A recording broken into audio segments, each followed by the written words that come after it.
series? He started now. No, I actually don't watch any series. To tell you the truth, I'm not very good with series.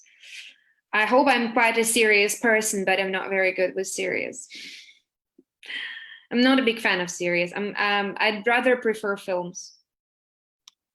Okay. How about you? Here in Netherlands, I see less series because I have a bicycle and freedom. You can move around. But these series I really recommend because it's some strange guy who you Peter, can find I'm very podcast. sorry. I interrupt you just for a minute. I do need to go and refill water. Okay. And I'll be back and you'll tell me about that, okay?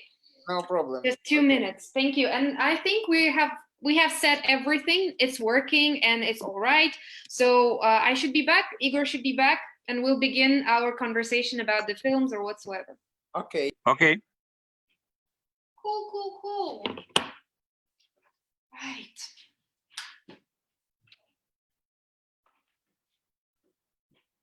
Where is my mind? Where is my...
Okay.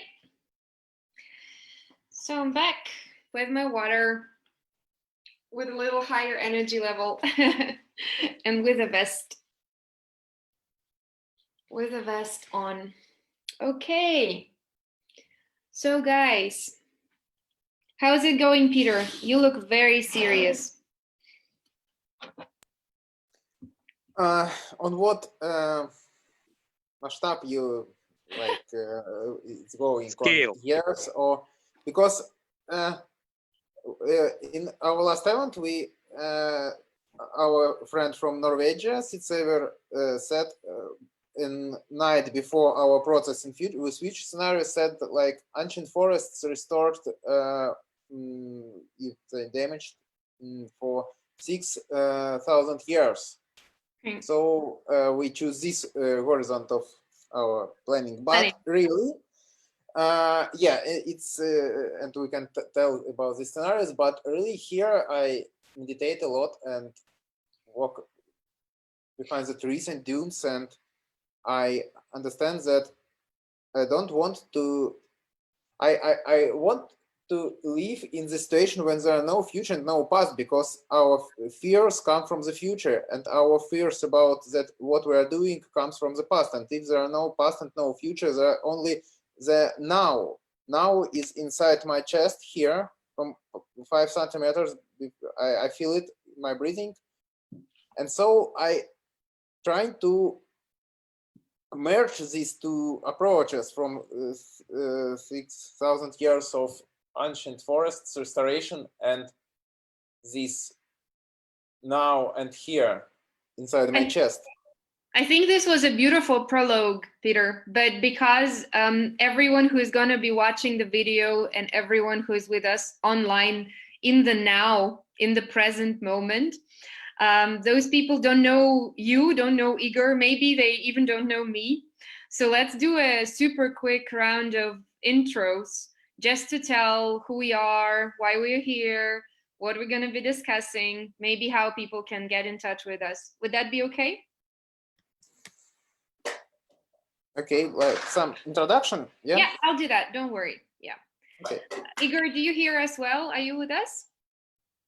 Cool, thank you. So I'd like to just say hello to everyone who is with us today, right here and now, and to everyone who is watching us in the future. So I'm saying my regards to the future at the moment. I have Igor, who is waving to me from the so-called quarantine setting, as he said. He showed to me beautiful sunset and some beautiful children, right? Look at that. So we have already discussed in this little prologue in the beginning that it's really a beautiful symbol. Something's rising, something's falling. And I have a very serious and a very concentrated Peter. We started with some really nice chatting, but then suddenly you got very serious and you got very deep somewhere in, yes, I can see Igor's children. Say hi to the guys. So, and suddenly Peter got very, very serious. So let me briefly explain what we're doing here and why it's good time to be a bit more relaxed, because we just have a friendly conversation. Basically, I'm welcoming you here to the second set of talks, which we call the survival talk. This is a short interview with several interesting people that I conduct on a hopefully regular basis with my friends, with my colleagues, with my partners. We do it in English for the sake of achieving a wider coverage, basically because there are two main reasons why we decided to do these topics and these conversations in English.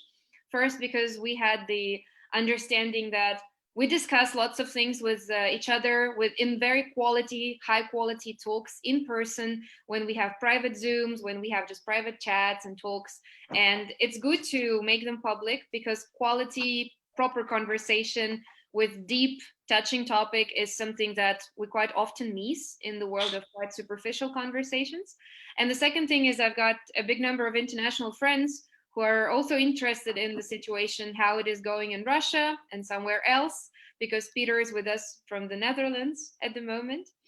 And let's see how it works. So hopefully we're going to have this nice chatting. And originally I thought of bringing in very different people for this conversation, people from education, people from business, people from community management, people from any other sphere of life, because the current moment touches upon everyone, and it's interesting to see different lenses and different views over the current situation. So that's interesting. I've thought of talking about the future with you guys, but Peter has started saying that no, I'd maybe prefer to speak about the present. So let me briefly give you the floor, and I'll ask you very kindly to introduce yourselves in the way you want, so that just everyone who's with us online or will be with us in the future in the recording would know who you are, how you position yourself. Those guys are my colleagues and friends, but it's good to know and to hear from their own words how they identify themselves. So Peter, would you like to introduce yourself? Wow. I imagine like somebody in a desert finds some hard drive under the surface, under the sand, and find on this hard drive old interview people in future, and I think what I will say to introduce myself. You said for the viewers in the future, right? I said that I'm glad if somebody finds this hard drive. Someone's alive. But if not, it's okay. All right. You're online with us from the Netherlands, right? Yeah. Whereabout are you at the moment? Near Amsterdam, between Amsterdam and the sea. I see. And you told that you were swimming today and cycling and communicating with the nature a lot. Yes. Yes. All right. Peter preferred not to give too much of his professional background, but that's okay. It's fine. Absolutely. Igor, maybe you would like to introduce yourself. Because I don't know, is it my profession now?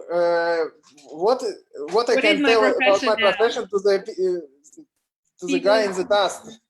Yeah. That's true. Igor, what would you like to say about yourself? Yeah. Well, my name is Igor. I'm around Moscow on dacha.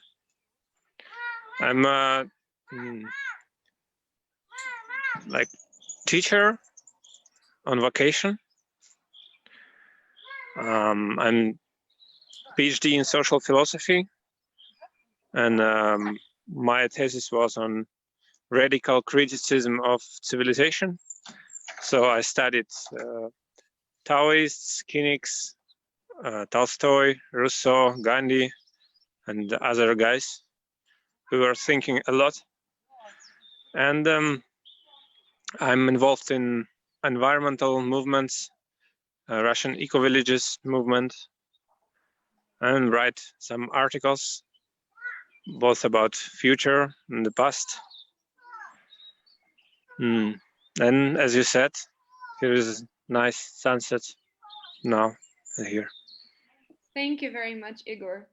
Well, I do know Peter from, I'm not quite sure what kind of activity, but I'm sure that the strongest reconnection with both Igor and Peter have come from an anti-war festival that we have attended in Söderby village in Sweden some years ago, which was not only about anti-war movement or anti-war hypothesis in my understanding, but this was more about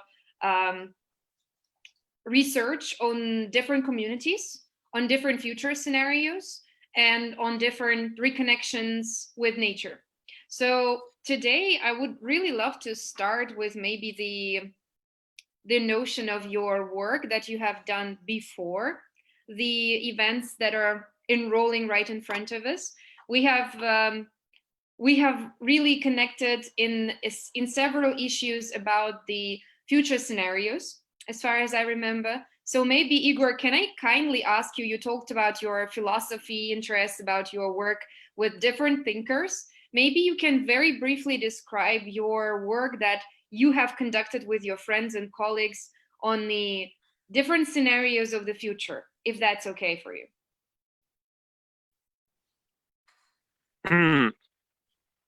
Yeah, but I can say a bit. The future is changing. it is like in a Terminator series. Like each time, each movie, the future is changing. So regarding our meeting in Sweden during No More War Festival, the future has changed a lot. That's true. Basically, 1 hour ago, I had an international meeting with people about post-COVID future. Okay. And they drew a map, which is quite similar that we did, with this line of the present and the bifurcation point as crisis. And as any living system during the crisis, we can become more complex, even more complex than we are to handle this crisis, or less complex to break apart, so system could also become less complex. And we were hoping, and most people hope, that somehow we'll solve all problem and continue to develop. So our development will go even higher and higher, and maybe the crisis even can help us. But this time, at the moment, I think that there is no such thing as endless progress or endless development in the nature, and in our history as well. So we had a lot of declines in our history of the planet and history of the humanity. And now my future scenarios is about series of declines and growing up again. It's about waves. It could be short waves or long waves, but it looks like that now a huge wave is ending, is going down. And probably it is a good thing. And one thing I really liked during this conversation that had happened 1 hour ago is the words of African philosopher who said, "We are in the emergency. We need to slow down."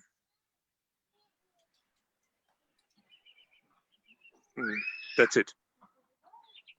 I'm sure that is not it, Igor. I'm sure there is much more to comment on, but that was a powerful idea. Thank you very much. I'd like to explain to the people who might seem that all of the thoughts you are pronouncing at the moment are too abstract, or it's not quite clear what's the background you are mentioning. Just to clarify, Igor is one of those colleagues and friends and acquaintances of mine who is on a pretty long-term basis engaged in future scenarios, planning and forecasting and analysis, having this, I would say, very huge civilizational helicopter view. And with a number of people from his community, he has been engaged with different scenarios planning. And I'm sure if you go and travel a little bit to his digital footprints in the web, on Facebook or somewhere else, you'll find lots of digital artifacts like maps of the future and many other scenarios which he has crafted together with some colleagues. But I'd like to switch a little bit to Peter and highlight the fact that Peter has currently, together with his colleagues in the Future Foundation, released a beautiful essay about the post-viral world, about the current viral world. And Igor has mentioned at the moment that the whole history of humanity is all about decline and rise.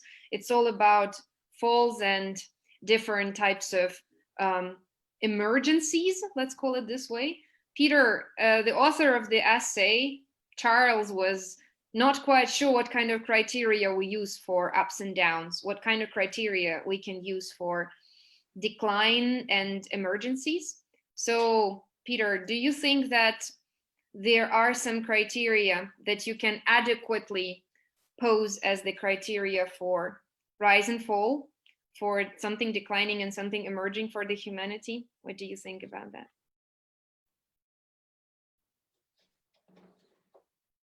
Right and false. I think it's all about resonance.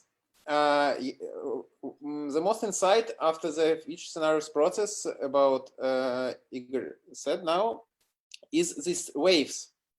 It is not obvious for people who don't really study biology or something like this, but this fact is from the school, but yes, we don't remember all from the school, that the normal situation between, for example, wolves and rabbits is not the 70% rabbits and 30% wolves, for example, but there is a oscillator function, and it's not that it's oscillate and finish for the some final condition. No, it's infinity oscillator. It's normal situation. So in living systems, it's normal to the systems to be the oscillators. Okay. And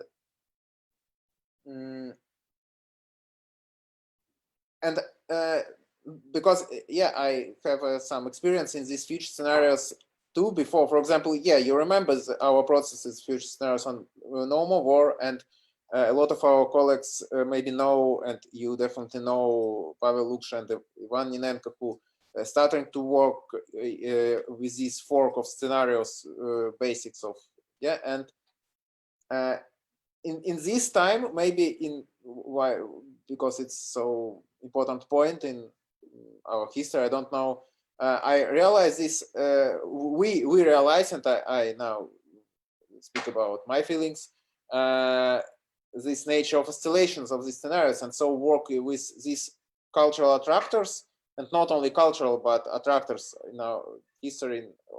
It's question of how we work with these waves. And it's the same thing governments now trying to do with COVID, because they have a like some condition of the healthcare, and they're trying to have these waves, because yeah, this oscillator, and we find it after we return from the immersion, we find that we are in some oscillation world, and we find our approach to this, and find our bifurcation point, and understand that the whole world feels the same, but through the like different, yeah, because we have no COVID problem in this immersion, but we see to this bifurcation point from some another side, because could you excuse me, Peter, could you explain what is immersion, because maybe people don't know, and I see that there are many questions people are posing to us in the chat, just to clarify, because some of the guys maybe don't even know what work you have done before and what is immersion and things like that. Okay. Like here maybe Igor add something, but immersion is one of format of our events. It's traditionally is on the Northern Village, but not only there, but this one of the year in March, the same dates, 3 years we have this event. Yes, and it is like mirroring our own way through this life, and like on this planet. So there are different themes. Igor, maybe you want to add something? Yeah. Well, there were international immersions, which is like conference, but they are not in usual settings. Okay. They were in old traditional village in Arkhangelsk region. In Arkhangelsk region, okay. Yeah. And north of Russia, right? Yeah, and mostly people come from northern countries, okay, like Scandinavian countries, okay, Russia, but also there were some people from USA, France, South Africa. and it's quite deep. It's deeper than the usual conference, I would say. That's why we call it immersion, because we're going quite deep all together, like a community for 5 days or 1 week. And we're combining like rational processes like discussions, lectures, with some more emotional sharing or body processes or nature processes in the nature. So it's about using both parts of the brain. Both parts of your brain, I see. So for some people who have just heard your explanation, they were like, okay, a group of people from different countries in the north of Russia and Scandinavia come together to one village and hold a set of discussions plus a set of some emotional practices. And they might think, okay, so what is the idea behind this whole activity? How would you answer that question? Well, each time the general idea was different. It happened that this time it was about crisis, about environmental crisis, about climate crisis. But they were mostly about some global issues, right? So some future scenarios and some maybe pretty wide-scale human issues, right? Well, sometimes it is about our own like projects and activities, because there are not only thinkers there are communities members, like farmers and eco-villagers, people from art, media, people working with seeds, with soil, with people, with education. So it is also about networking and planning and making projects, sometimes new international projects. Cool. Going from that. But this time it was both like global and personal. As we see now, the global crisis is always personal thing. I mean, people are at home personally, people losing jobs personally. And if you want to process this, you don't need to just to be on this abstract level of discussion. You need to feel things as personal things. And even if it is quite long waves, like long processes, which is not fit in one's lifetime, still it affects our personal life and behavior. So we try to connect this abstract level and the personal being, feelings, emotions, and so on. And eventually, this time, it happens in the last possible window. I mean, if we would do this immersion 3 days later, some people probably would not come home, at least in easy way. Yeah. If we would do it 1 week later, people would not even come because borders were closed in 1 week. So it's a coincidence that we had the immersion, a conference about crisis, right in the beginning of the crisis. And one thing I wanted to add, it is my second conversation, and I feel that the second time people try to be serious. This is Zoom calls. I mean, some setting, some behavior. I'm wondering, like, if mostly people are at home, why they are trying to maintain this serious setting, even if I have work or scientific meeting, still we're at home, the world is in crisis, and things are not the same as before. Why should we act and behave the same way as before? So we can try to be more relaxed, more slowed down, and just feel free, because nobody actually know what is going to happen. So we can just be free in our emotional expressions or whatever. So for whoever speak here or listen to us, I wish to relax a bit and release what's there. Release the tension. I I see what you're saying. I hear you, Igor. I would love to answer personally to your, it was not really a question, but a comment. I think I'll do that later because I see lots of questions on the chat of our discussion video streaming on Facebook. I would probably let our listeners jump in and ask these questions, and I'll announce them very soon. But to tell you the truth, it's very hard to judge what's happening there behind the monitor. And what may seem very serious to you might be a very relaxed mode to somebody else. You might think that I'm standing here with a very serious face whilst I'm barefoot. And I actually feel very anchored and very grounded.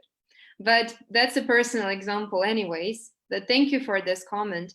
So we have had this little excursion by Igor into what is immersion and what was usually happening there, and why this coincidence happened this year when the immersion was devoted to this conference, or anti-conference was devoted to the crisis. So I see that we have our listeners jumping in with the questions, but let me ask Peter to finish, please, because I have interrupted him and I asked some explanation about what is immersion. So I'm sorry, Peter, would you please be so kind to continue? Oh, I don't hear you, Peter.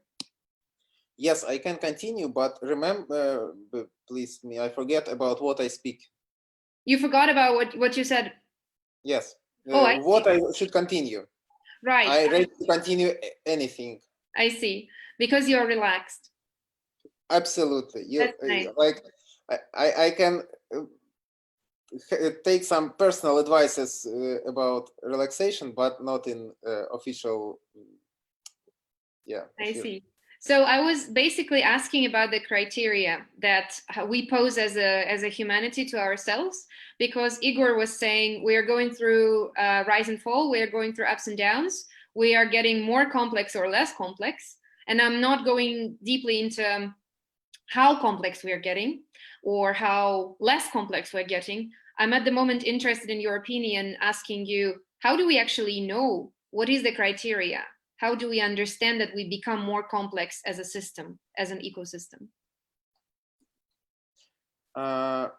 Okay, first I don't know these criteria, and the main problem, like in my activity, is not how to stop the statement of I don't know and starting to understand something, but how to be in comfort condition in the understanding that I don't know what to do. But you said two things, like about growth and degrowth, and about more complexity and less complexity. And it is very huge question for me, because I speak about complexity and think about it a lot, and nature have more complex systems than our technical environment. But when one of the things I speak on lections about complexity, so that where we need starting to work with more complex systems, because there are living systems, there are consciousness, there are ecosystems. We need to starting to work with another level of complexity. But in the other hand, when I slow a lot in these dunes and forests and meditations, I understand that I feel this process of working with more complex systems, that technical systems, of nature systems. They are more complex, but I feel the process of working with them not as more complex, but more simple. And I think there are two types of complexities, like emergency complexity and say quantity complexity, because quantity complexity is the complexity of our technical systems and our civilization. It's a complexity of more and more and more and more elements and connections and other. And in this complexity is like growing and growing, but without any, like with not a lot of emergency barriers. For example, neural networks is one of them. But when you see on the living systems, there are another type of complexity, the emergency complexity, because 56 billions of neurons in our head and emergency property, consciousness. You mean emergence? You mean emergence, Peter, right? Not emergency in the sense of not like emergency, but emergence. Yeah. Yeah, right. You're better about English, but I think maybe there are not so different words because because emergency. I think when neurons feel, oh, wow, I'm not only neurons, I'm the part of consciousness. It's a very emergency situation for this. Very okay. A very alarming situation for neurons. Yeah. Okay. Yeah. Please continue. And it's very emergency situation for us because this virus is like emergency situation for our planet, not on the in the meaning of the wow, but the meaning of that there are some process that is between another a lot of complex systems. It is a process between human beings. It's a process between viruses. It's a process between other nature, and yeah. I see. Thank you, Peter. Igor, would you like to jump in with a comment on the criteria for complexity? If you are interested in discussing this. If not, then I'll go jump with the questions we have. Yeah. Well, what I know about this, I know actually from Peter. Maybe, well, maybe like a few, I don't know, maybe years ago, while Peter was writing article on complexity, he knew. Now he doesn't know anymore, but it happens. So in his article, he wrote that we can measure complexity by, quantity of elements, connections between them, and also dynamics of these connections change, how these connections change. The speed of change. Yeah. The dynamic connections, they could change, like in our brain, the connections are changing. And also some hidden connections. That could be some connections hidden from observer. For example, in the forest, we actually don't know a lot about interaction of trees and mushrooms and how it's going. So there are some hidden connections which make system even more complex, which we don't know about. Yeah, or maybe sometimes it's impossible to know, but I'm not sure. This is an epistemological question. That's true. That's about epistemology. That's true. While I think we have a very active participant to our chat on Facebook, and I would really love to give the opportunity for his question to be said out loud. Actually, he has written quite a lot, and guys, I'm sure you would be interested to see the comments later on. But if you're interested, you can do that now or later. But I'd like to announce one question, anyways. One of many that he has posed. He has actually given quite a number of statements, and probably the summary of his statements would be the following.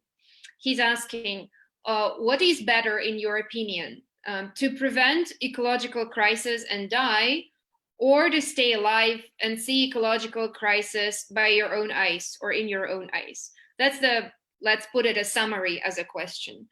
I see this as an interesting question in itself, because maybe there is no let's call a dilemma like this. Maybe there is, I don't know. It's up to you to answer. I would take this upon our discussion as a good point to start another topic or related topic. Peter, would you like to comment on this? I'll repeat the question as it sounds. What is better, to prevent an ecological crisis and die, or to stay alive and see ecological crisis in your own eyes? I don't hear you, Peter. Okay, I do. Okay, but if I see ecological crisis, I think I will die after. Maybe. I guess so. but if I don't prevent it, I don't know. I want to live interesting life. It's more important how much it will be interesting than how long it is. Okay, that's your criteria. How fulfilled your life is. Like interesting, it's not a, it's a good verb, but not ideal verb. It's something. I'm in process to finding this. It's not far from the now inside my chest. Okay. Something here, it's about how to make choices in life. But I'm like newbie in this process, starting to resonating. I see. Igor, would you like to comment on that too?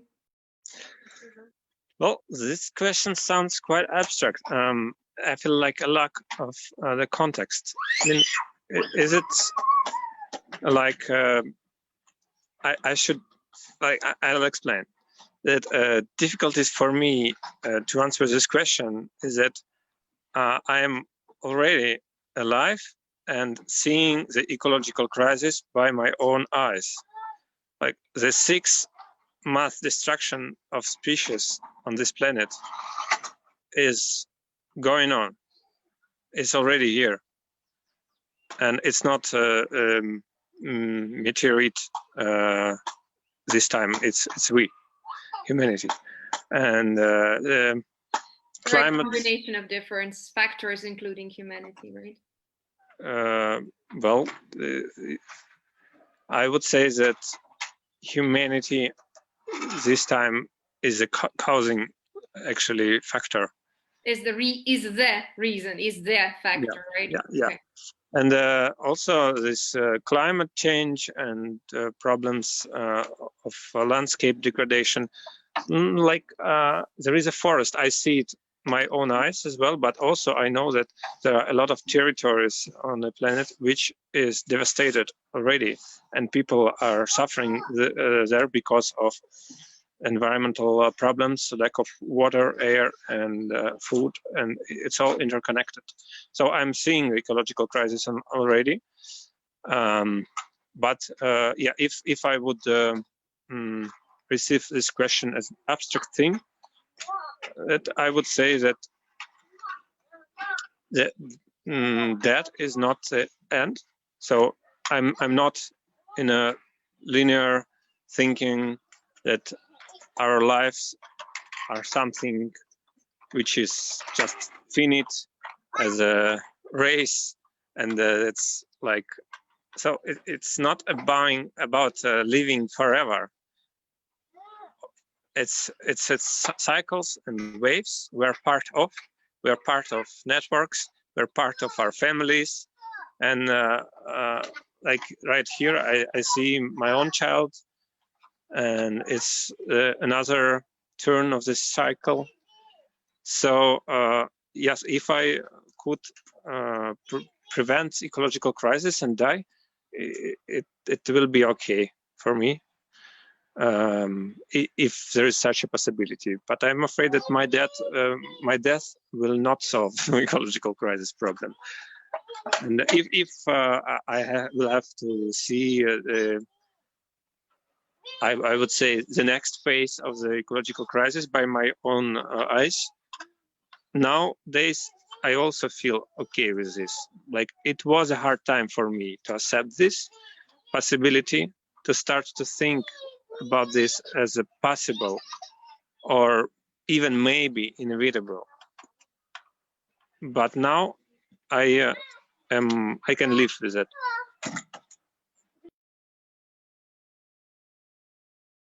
I'm sorry, yes. I would even maybe rephrase that by saying that maybe there is a higher chance for you to do something to change the pace of this ecological crisis if you stay alive rather than if you die.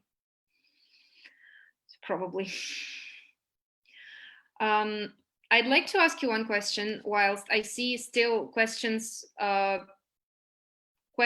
emerge on our chat. I would allow myself, I would not resist the temptation of asking you personally, because it's not very often that you have a chance to ask very philosophical questions to the people who would not laugh at them or find them too abstract. As you probably know, myself, I'm very interested in the, not exactly the reasons for the crisis, but the ways we deal with the crisis in various perspectives, not only ecological crisis, different other crises, types of crisis. And what resonates to my idea of the crisis is the idea that we permanently live in different types of crisis. That's what we are used to. That's what we see as our normal setting. As Igor was saying, I can see a crisis there, I can see a crisis here, I can see crisis here, I can see crisis here, and there are many different types of crisis happening. So one of the interesting things happening here today with the COVID pandemic and all of the other things that follow it, the economic crisis, etc., is the idea that, there is maybe a possibility or a high chance that the humanity as a system might start paying a bit more attention to the enrolling crisis rather than just to the crisis that's here and now. So Peter, can I ask you, do you think there is really a high chance and a high possibility that after what we go through right now, the humanity maybe will start paying a little bit more attention to what's happening at the backyard rather than to only what's happening at the front yard? I hope I sound understandable. Yes, I think this possibility is this is one of our scenario that we named Magic Kick, and we place a deadly crisis on the future map. In that moment, there are not so good internet in that place, in village. So in that moment, we have only news about China. But really, there are China, and after we return, it's starting to spread through the Italy whole world. And so we place it on the Magic Kick scenario, like this is absolutely about you speak that after some bifurcation point, people like see some another line. And yes, it's I think that there is not that crisis. Like that crisis, after that, it's all different. This is not apocalypse. There's not the second arrivement of the God or whatever. I think there will be no system changes after that. There will be no system changes. Okay. Cosmetical changes maybe. No systemic changes. Yes, but I think there's a huge changes in people's mind, in people's experience, and like our relationships with our body and with our microbes, with all physical, like world of, for example, ideas that where consist of a lot of bacteria and viruses, and part of them are good for us, part of them are bad for us, and good, yes, it's a painful way to learn these like biological lessons. But about are we like alone, and all sterilization between us and nature is good. Yeah, I think this will change, but it can be changed more and more to the side of sterilization, because now we see it and afraid it. But as all crises, it will polarize people. Some people will continue live in techno-totalitarian utopias like China, maybe Russia, maybe some in other countries. Some people, but I hope, and it is just now that, for example, in that community in Arkhangelsk region where we have this immersion, there live 10 people or 10 or 15 people before this situation. After this situation, there are 25 people. I'm sure. So this local way of life, and not only like eco settlements, eco communities. Yeah. Also, any alternative forms of life. It can be religious or any other community. And is one of my and our friends in community idea is about some islands or ships in neutral water with own political systems. Yeah. So yeah, a lot of new ways of life. And if we see on evolution, basically, in general, evolution is more powerful when its diversity is more powerful. Diversity, like in a lot of ways of being, there are a lot of wrong ways of being. If somebody know, like Protopia is a good example here. Yeah. Like it's stimulating to make new evolutionary hypotheses, and it's good. Yeah. So basically, you're saying, if let me kind of just try to make a conclusion out of what you've said. You're basically saying that since diversity is an enabler for evolution, and the crisis gives us a chance or opens our eyes to more diversity and more alternatives and sparkles more alternatives to emerge, we basically have maybe a little higher chances to have our longer history or to change as a community, as a civilization, because we're having a bigger number of different options to choose and a bigger number of different paths to follow to survive and to be more in a balance, maybe. Yes, like there are a lot of people now who move to the dachas, like yeah, Igor. That's true. But the Igor, houses, yeah. I have been on this dacha a lot of times, and Igor also. But a lot of people find this new way. Like, why new? Like maybe there are a lot of ideas in our lives to maybe live in forest, maybe. But this situation provoke us to act, to reflect on our dreams, and find from all our dreams, like realistic dreams in this situation, and follow them. Or not follow, or understand that there are no dreams, or understand that all universe has no sense, or understand that it's no light future, or all futures is light. Like understand something, or understand that we cannot understand anything, but it's good. All to experiment. Is good. To experiment, yeah. It opens up space for experiment, that's true. Igor, I'm interested in your answer, if you don't mind. Could you please share your opinion on, is this crisis or is this situation, I don't know, maybe you don't see this as a crisis. Does this situation provoke us to think a little more in advance to what's happening at the backyard rather than to just react and be reactive rather than proactive to what's happening at the front yard? Well, it is a crisis, and I think, of course, even it will end. If it will end, something will be changed. For example, our resilience, which is our ability to meet the next crisis. Mm-hmm. It's like a forest. Like the best way to make forest more resilient towards forest fire is actually to make forest fire, because after the fire the forest began to be more resilient. That is why when we have I would say civilized forestries that prevent all even small forest fires, after some years forest became totally unprepared for the fire, and then big fire happens and all is burned and it's hard to recover.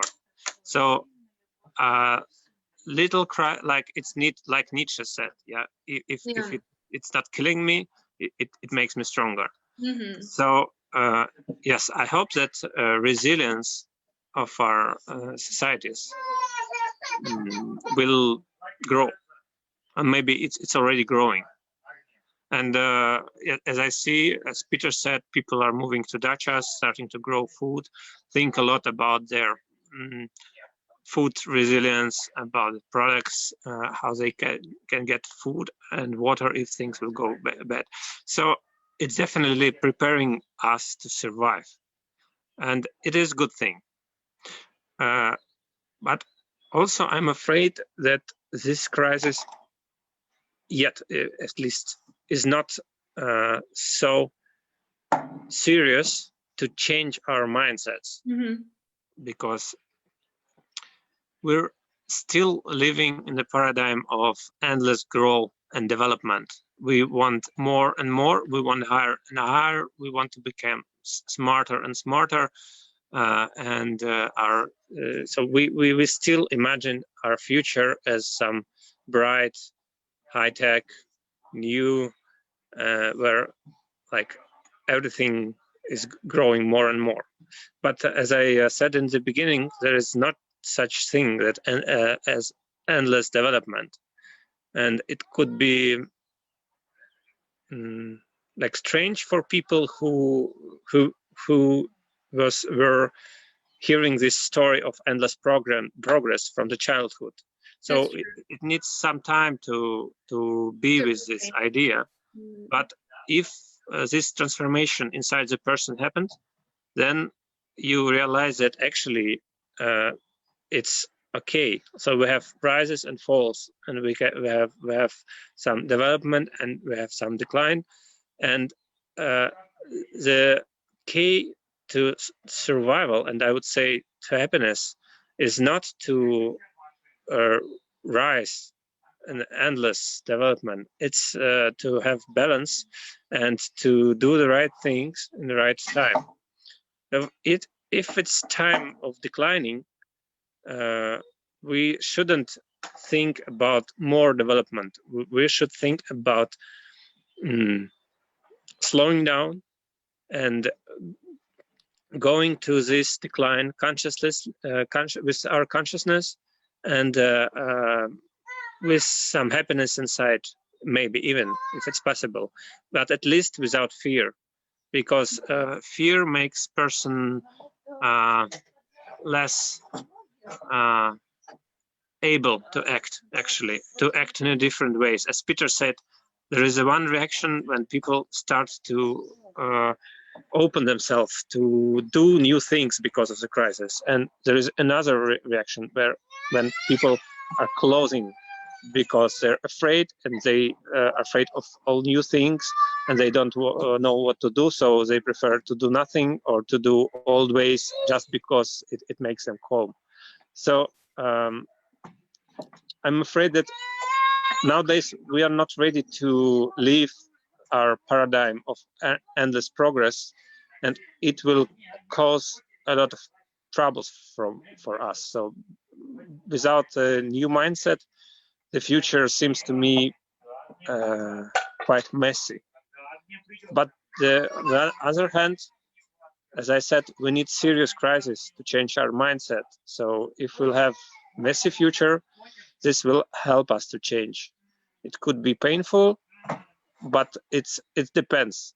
We are all like living our personal lives. For somebody, it will be painful. For somebody, it will be the happiest years, days of their lives, and it will all be different. But another option that actually this crisis will not end.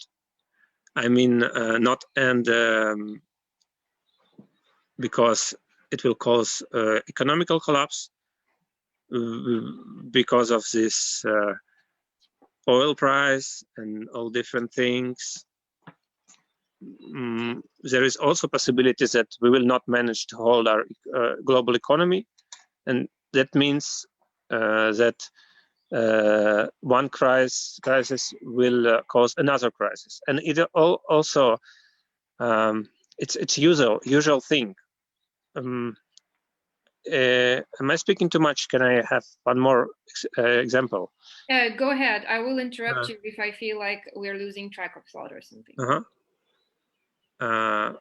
So in my last article that I published, I think yesterday in the Earth Day, you can find it on my Facebook page. Yeah, I wrote that there is such thing as chain catastrophes or chain crises.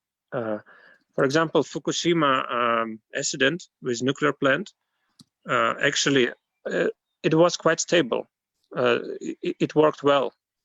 The problem was natural disaster like earthquake and tsunami caused another crisis. And it often happens that during the crisis time, things that normally work well, they have a domino effect.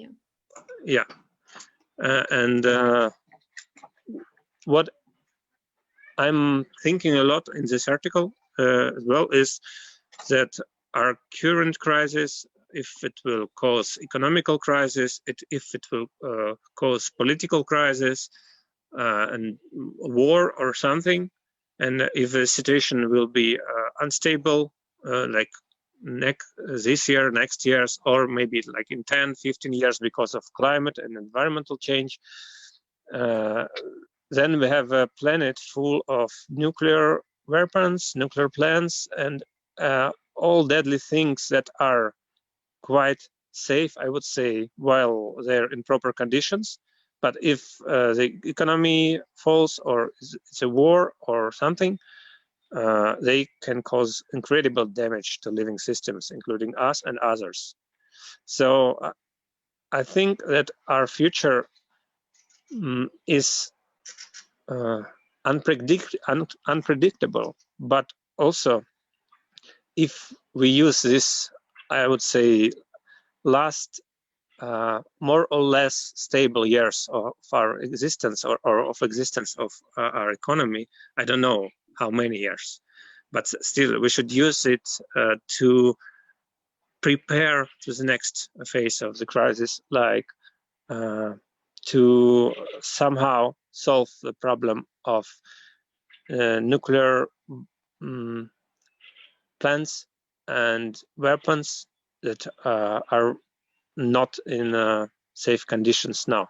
So there is a huge problem with this in Russia right now, even before crisis. And even if there will be next phase of the crisis, the problems will be much more serious. So we need to consider that, and we need to make movements, and we need to act towards this direction. That I'm sure, even if I'm unsure about the future, how it will look like, I'm sure that this is the right thing to do.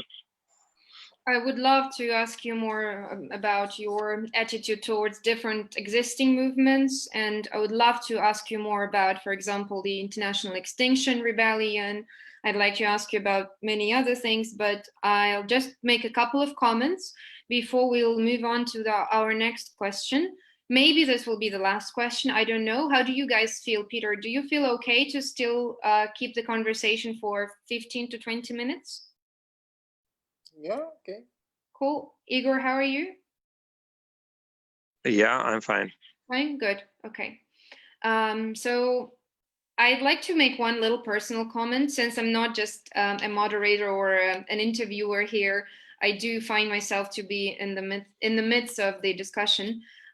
Peter has said that, Peter and you, Igor, you both have said that fear makes a person more close to different changes, less open to different other scenarios and alternatives. I would also say that fear makes people more easy to manipulate, and fear makes people less independent. That's what I would emphasize, and that's the last thing we need, to tell you the truth. That's what I personally think about a lot.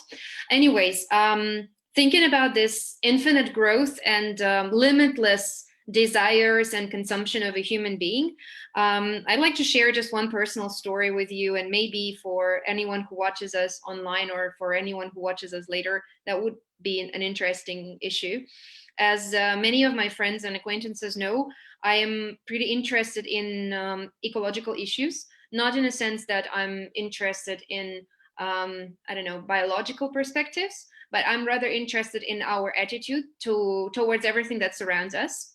And part of my interest grows from my interest to other cultures, because I believe these are very interconnected things. How you treat the others, I mean humans, and how you treat the others, I mean non-humans. And part of my interest grows from my sudden coincidental acquaintance with the story, which is called History of Stuff. You might have heard of this short video project that grew into a larger project. I don't know, Igor, give me a nod if you have heard about that. History of Stuff. Yeah, of course, this cartoon is quite famous. Yeah, I know it as a cartoon, like movie. Yeah. I mean, it has a bit more than just a movie. So if you're interested, any one of our listeners and viewers will be able to have a look at it. I got to know it maybe at 2010 or 2011. The story goes back to 2007. This was made by and produced by Annie Leonard, who has given a small and a very tiny little idea, which deserves, I would say, much more than just a cartoon. The idea is that there can be no infinite growth on the finite planet. That was the basic idea. And her whole story was about the consumption and production and utilization and all the rubbish we create and all the mass we create and everything that follows. And that was very interesting to me because back at that time I was a student and I've already had my I have already finished my studies at school and I was a straight A goody girl. I knew everything about biology and geography that I was supposed to know by that age.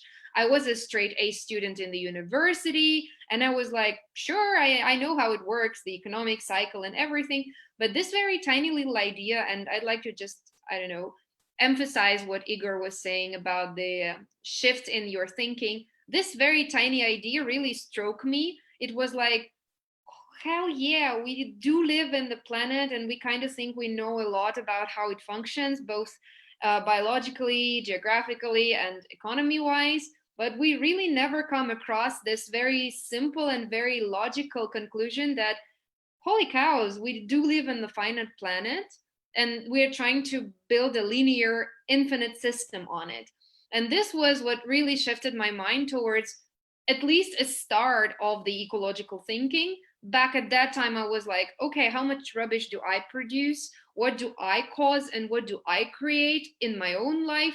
And that was just a tiny little shift that started a titanic change in my mind, I would say personally. But leaving all this aside, I'm sure anyone who's interested will be able to further on ask questions or have a look at this short story. This was just an illustration on my side. I like to ask you a question, which I promised.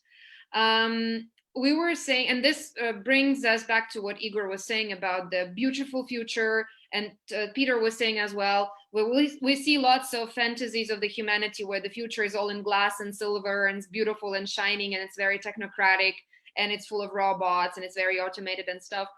One of our participants in the discussion on chat is asking us, now we become more and more independent from the ecosystem, meaning that we create and keep building and designing many artificial systems like robotic systems and many other systems. We become less connected to the ground, basically. Is it bad, he or she is asking, or is it just the only way we have as a humanity? So Peter, would you be so kind to jump on this question?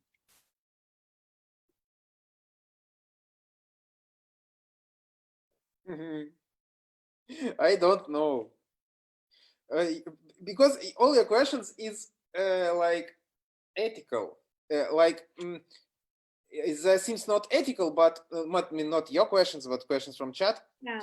Because it's like religion questions. Okay, I can say that this bad, but I have no, because yes, somebody can say for me, okay, but Earth is one planet. Let's move to another planet. I don't know how in English is sarancha, but let's be the species of space sarancha. And I have nothing to say to it. I can say, no, I love forest. I have some psychedelic transcendental experience in forest. Please don't destroy forest. But it's okay. It's in my, maybe for him, it's not problem. He are ready to live in space station, or generation ships will through generations, and he sons of his son of his son of his son come to another planet. Or maybe his daughters. Yeah. Yeah, it's ethical question, but yeah, in my ethics,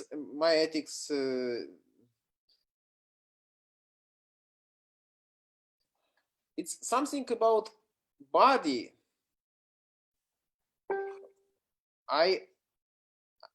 In these questions, I have no another navigator except my body. It was hard in body level to cut the grass under the festival location, and I don't stop to do it. It's in my body. And the other part of your question, can you repeat? It's about first part, bad or good, and another part.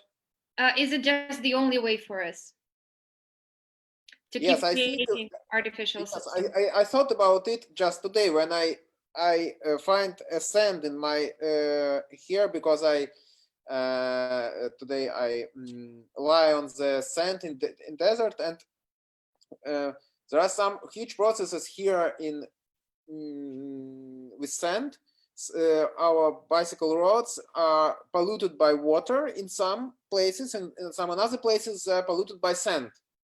So everything is changes, and it's from the day to the day. And I think, okay, I can make a good, like very important new, very important emergency, like to take a photo of this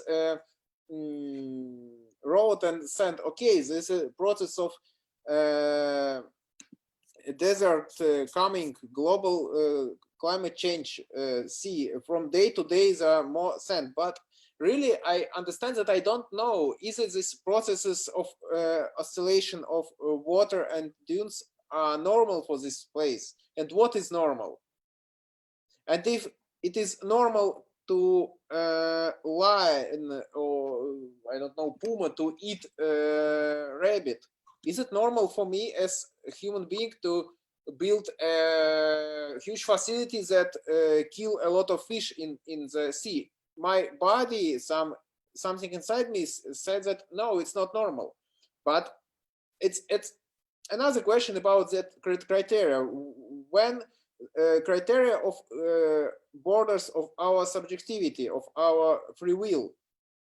I'm not sure about free will of all people, but I feel about my free will, and I feel like I have no free will inside one scenario, but in some points of statement of consciousness, I can choose a scenario of in which I will live in next time, and through this I can journey from this space of different scenarios of the future and find that.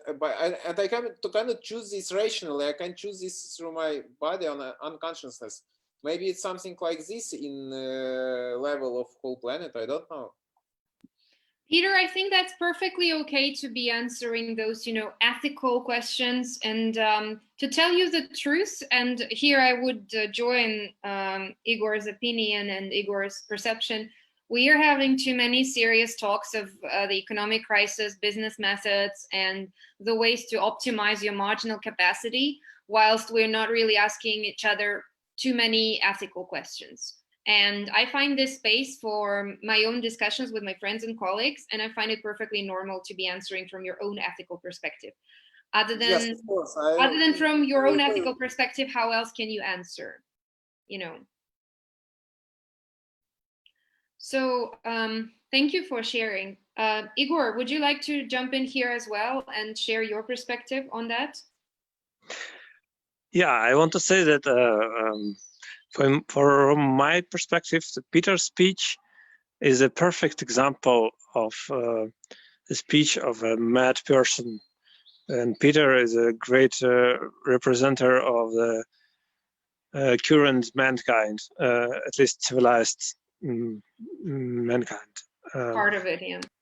Because it was and it is about ethical relativism, I would say. And ethical relativism is a very strong idea, and sadly, philosophers made a lot mostly philosophers, when they are talking about ethical relativism, they want freedom for themselves and others. So they don't want some fascists or eco-fascists or anybody come and say to them what they should think. I also like freedom, But there is something I would say wrong in this ethical relativism concept when it starts to describe the world. And there is one writer from USA. I would recommend you, if you're interested, to read his books. It's not so easy, not because of like complexity of the text, but because of emotions that could be raised. But his name is Derrick Jensen, and in one of his books, he wrote that he had a chat with his friend, a woman who was a philosopher, and she said about this ethical relativism, and he felt that something is wrong, but he didn't know what is wrong there. And then they just stopped for a while. There was a silence, and he watched a glass of water in his hand, and then he said, "Clean water," and she didn't understand and what. So and there is such thing as clean water, and regardless, are you anthropocentrist or biocentrist or whoever, you need clean water, as everybody, as every animal and every plant on this planet. So even for yourself, clean water is something good. You can not just say that, okay, for me, clean water is good, but for somebody, it's bad. All our ecosystems and all humanity need clean water to live. So that's from this point, you can start to make some ethical theory, like if your actions in some time will cause that all water will be dirty with chemicals or something, and like every species that needs clean water is going to die, you're doing the wrong thing. You're doing the bad thing. And if your actions lead to some, at least conditions which are suitable for life and for humans and non-humans to survive, it is good. So I'm not an ethical relativism. I like freedom of thought, but I think that ethical relativism is not really right idea, especially now when we're on the edge of extinction. You mentioned the Extinction Rebellion movement, so it's about actually realizing that the situation is dangerous and something is really wrong. And one of the reasons I mentioned today is our picture of endless progress and development. And another one I would say now in this postmodern world is ethical relativism. We need to understand altogether that some things are really bad. It could be dangerous idea sometimes, but still it's actually how things are. Some things are really bad, I think. And I don't think that we're really not dependent on ecosystems or interrelated. It's some concept we made for ourselves. Maybe some ants in the forest, they also think that their system is independent. Some of ants could never leave their own home, living all their life inside. But we know from outside perspective that ants are a perfect part of ecosystem, and it's really interconnected the same way as we are. But ants usually do not devastate the forest, and we do. That is the difference. But if we'll make our life,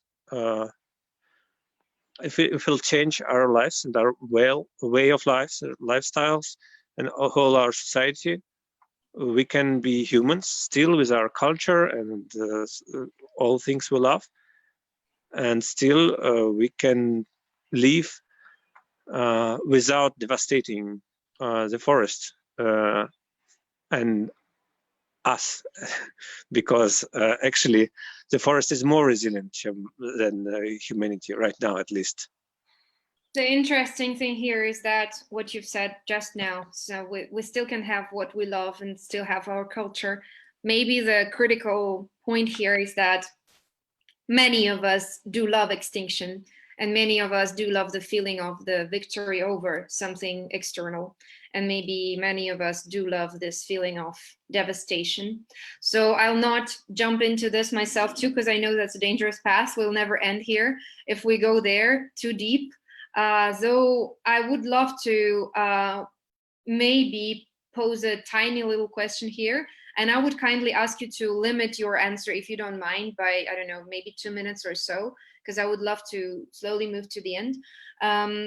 You were just saying, from my perspective, as I heard this and as I understood this, you have just said that life here, life of many different organisms, species, creatures, whatever, is becoming a criteria. Basically, you're saying something you make, if it leads to death and destruction, this is good, and something that causes devastation, if you're doing something that causes devastation and destruction, this is bad. If you're doing something that continues the life cycle and causes the normal prosperity of species, this is something good.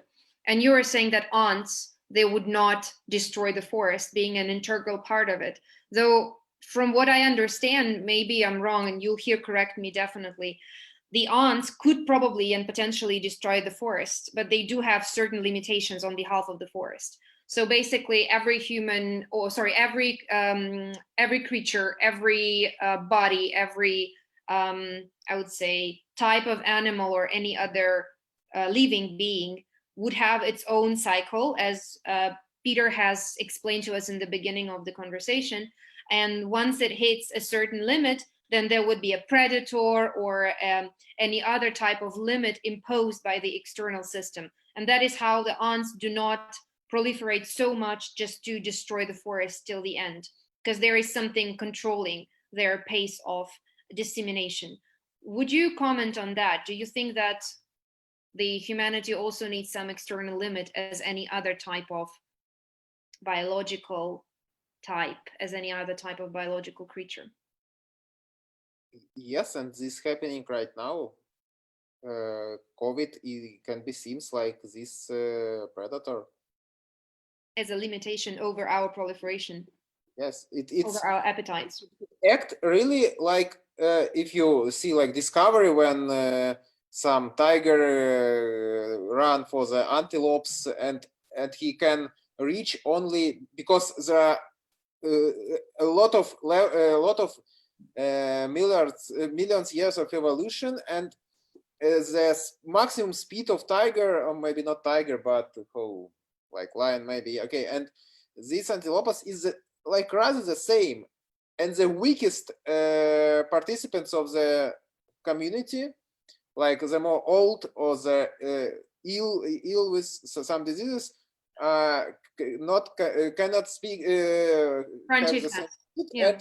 and catch, and it's the same situation. It is a pressure of external environment of this evolution. Yeah, it's normal, and we have the same situation.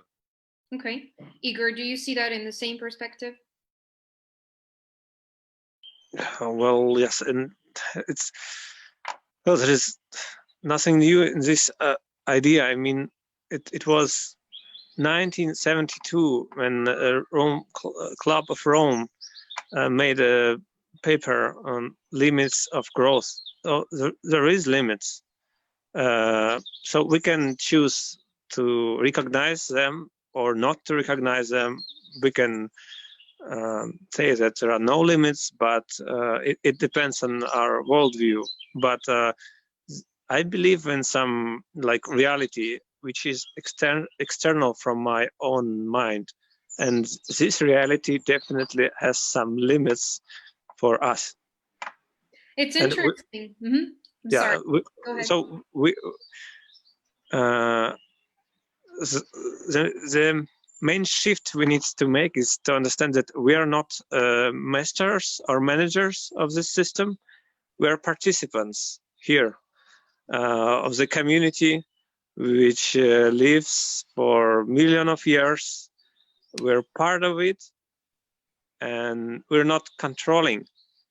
As in the end of the last novel of Arkady and Boris Strugatsky, like, and they all, everybody thought that I'm a teacher, but no, actually I'm a patient here.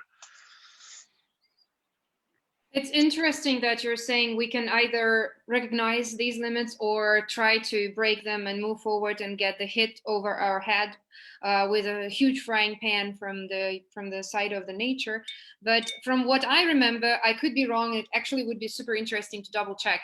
But from what I remember, I think the Club of Rome has given a number of 2 billion people. That's what they said would be the limit of the capacity of the 2 billion people would be the capacity of the earth to sustain in a proper condition with no hunger, starvation, whatever, and diseases. And we've gone far beyond that. I think neither accepting this limit nor trying to actually tackle it, but trying to find the third path by improving our technology so that we can try to just simply stretch the limit a little further away. And I'll not jump into this topic because I'm sure we'll have a certain interesting discussion here and will take us too far. But just to me, that is interesting to ponder over. I'll ask you the very last question, because I know that we'll slowly need to finish, as I promised to you, that will not last longer than an hour and a half. And I appreciate very much your time and attention. So I'll ask the very last question, and I'd again ask you to probably limit your answer to 2 minutes or so, because everything has its external environmental limitations. So my question would be coming from the chat, and Catherine has asked a question as follows. She has said, is there any chance we'd be able to move from this anthropocentric type of life to biocentric type of life, when we take away a human from the center of our life and put the nature, which is the bio, into this paradigm? Do you think that is possible? If yes, then how? Peter. Sorry, I have not so attention to when you speak the question before, because I laugh on the situation that this question, right, Kate, who is here. Oh, I see. Yeah, and you choose her question, and I laugh on them and miss the question. I see. No problem. Maybe Kate is the sister of Igor, so yeah, everything is interconnected. I'm sure the world is as small as the palm of Buddha, says the Chinese proverb. So I'm not surprised at all. So I'll repeat that. The question from, maybe you can ask Catherine to repeat that. But anyways, the question is, will we ever be able to move away from the anthropocentric world where we put the human into the center of our vision and the system, into the biocentric world where we put a bio or nature in the center? So maybe Igor will begin, and Peter, you have a little chance to think about that. Well, I would ask, do you have other options? As I said, if we're not the controlling part of the system, but we are part of the system, of course we're like a case species, at least we should be, like mooses or other animals which really affect the environment. Anyway, we will affect the environment. But if we're going to survive and to live here, the only option is to realize that we are part of the system. And that means that we are dependent on the system.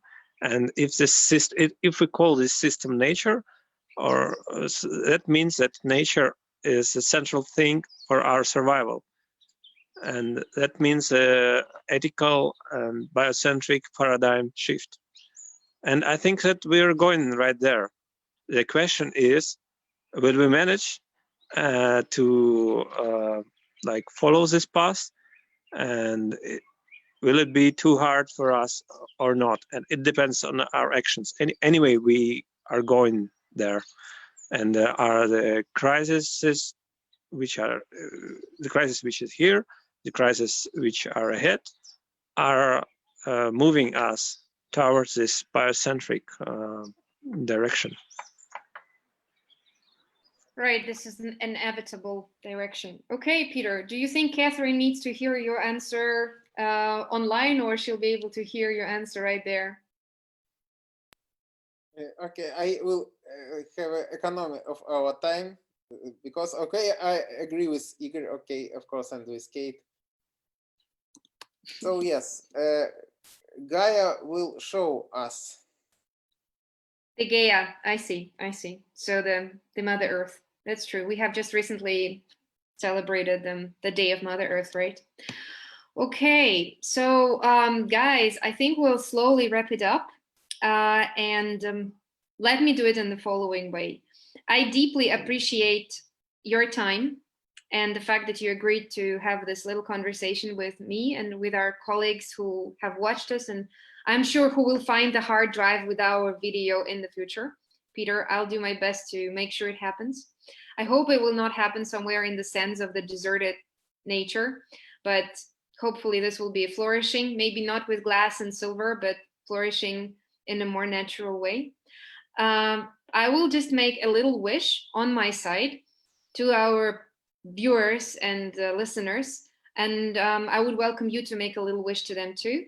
I appreciate again the fact that you've decided to have a conversation with me, though maybe for Igor, Igor knows me a little less than Peter, because with Peter we have had quite a number of different experiences, both emotional and intellectual. Maybe Igor found this conversation to be too formal, but on my side, I'd like to say that as a relativist in a certain sense, as a cultural relativist, I would say that everybody has its own natural behavior and everybody has its own formal and informal. So for someone, it might be extremely formal. For the other person, it might seem already too informal. So everyone has their own boundaries of formality and informality. And I'd like to wish our participants a good research over what we have discussed today. I'll do my best to put the links towards the discussed materials in the comments to our conversation so that they would be able to familiarize themselves both with the essay of Charles, with the article by Igor, with the Extinction Rebellion movement, or with the history of stuff and all the other points we have discussed today. And on my side, I'd wish everyone freedom. With the beginning of the pandemic, I felt the health should be the most important topic to discuss, because this is just something super basic and vital. I wished everyone by the end of every webinar, every call, to be healthy, and I wished everyone to stay fit. But now I think I'm changing my perspective, and I'm now starting to wish everyone to stay fit and free. That is my wish to everyone. So Igor, what would you like to wish to anyone who has watched this little streaming? Now you seem to be quite relaxed from my view here, maybe because I started to be relaxed, who knows. And what is the word opposite to fear? That's a good question. I think it depends on your perspective. Maybe, I don't know, if you're interested in noun, I would either call that fearlessness or bravery. Or trust. Yeah. It's something close also to freedom, to trust. Like, one thing I really realized during my life: if you don't fear, good things happen. If you're not afraid of this, could the thing happen? I don't know yet how to explain it inside scientific terms, but please do not fear, and good things will happen. Hopefully. Thank you, Igor. Peter, would you like to make a wish? Yeah. If you can, go to the forest. If you cannot, move to the place when you can. If you cannot, meditate. In case you can go to the forest, also meditate. Yes, and not only meditate, if really if you understand what to do except to go into the forest and meditate, please do it, because I don't. I was thinking that you would say, please share with me. Yes. Yeah, it's not so true. Yes, I have some projects, some activity with Igor and other. I have so at Watersman Pause we want to start a post-crisis hope radio on this desert, when you can find a hard drive under the sand. You can find some waves that guide you to the new hope in this new world. So very romantic image. But yes, really, I don't know nothing. Okay, I think what you've said is already quite good as a wish. All right, I think that's what we wanted to wish to all of those who were with us today. I, again, would like for the third time to say that I appreciate your participation. I think not everyone is so happy and so blessed to have very sincere and very open-minded interlocutors these days, who not only discuss the marginal effects of the economic growth, but also are able to discuss some very serious and deep ethical, and not only ethical, but generally civilizational issues. I thank you very much for that. And I just would like to share and spread the good vibrations and the good thoughts and the good positive, I would say, maybe just good positive intentions towards you and everyone who is with us today. All right. Take care, guys. Thank you, Christina. It was a lively talk. Thanks a lot. I appreciate it. Yeah, I liked it too. Health and resonance to everybody. Bye-bye. Cheers. Goodbye.